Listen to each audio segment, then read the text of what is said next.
Hi, I'm Jeff Barth with JWB Manufacturing, and I'd like to welcome you into my shop in Tempe, Arizona.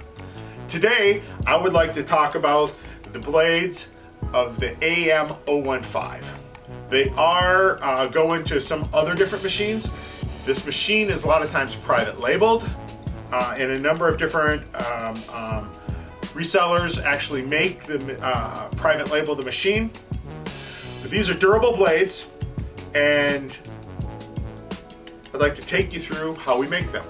Basically, like a lot of other blades, these are A2 tool steel. We get the steel in 3-foot bars, and then we cut them, square the pieces up, and then put the holes in.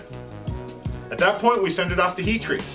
It gets heat treated then to a Rockwell C of 58 to 60, pretty much the optimal hardness for A2 tool steel when we're doing it for cutting blades.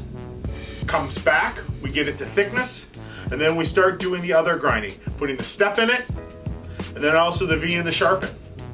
There's also chamfers on the side, so it fits easily within the machine.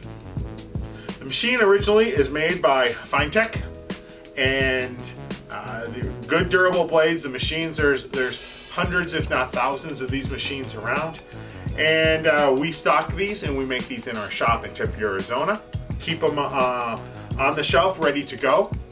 If you have a question about these blades or any other blades, let us know and I'm happy to answer your question. You can give us a call if you'd like. But these are also available in our shopping cart on jwbmanufacturing.com, available for purchase. Until we speak again, thank you.